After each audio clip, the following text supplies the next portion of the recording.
Hi, in the next unit you'll read about the CEFR.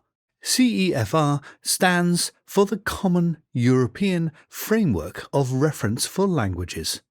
Well, that's a bit of a mouthful, but as you'll see later, it's not as complex as it sounds. As you'll already know, measuring a student's proficiency in language is not an exact science. No universal system of rating exists. The CEFR is perhaps our best guide, but there are other guides. Note that you may have to read the text over a few times, but it's not difficult.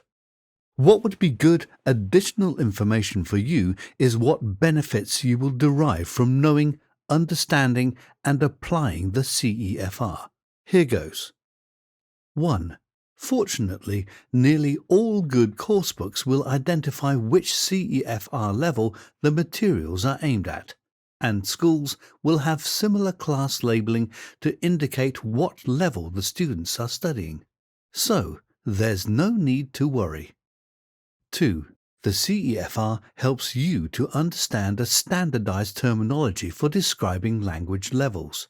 National, local and school policies are increasingly being described in CEFR levels, and so it's important to understand what they mean. 3. You will see more clearly what your learners need to work on. The CEFR describes what learners need to be able to do to reach the next level. You will find it particularly useful in demonstrating how different component skills are described at each level.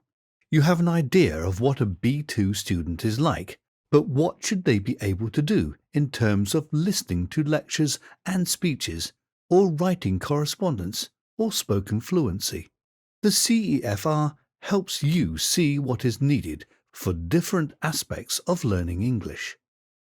4. The CEFR scales are also very useful for creating your own assessment grids.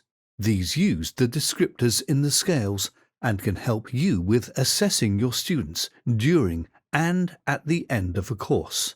They will keep you on track.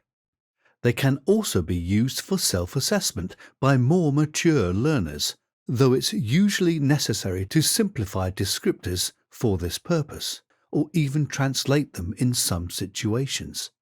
Finally, if you are responsible for working out what's going to be taught in your class, use the CEFR as a broad framework. The descriptors for the level concerned will help you. Of course, most teachers do not need to create their own curriculum. By choosing a coursebook that is aligned to the CEFR, you have a syllabus created by experts, which you may then choose to adapt for your own circumstances. Whatever your situation, I'd advise you to get to grips with the CEFR. Well done. Speak with you soon.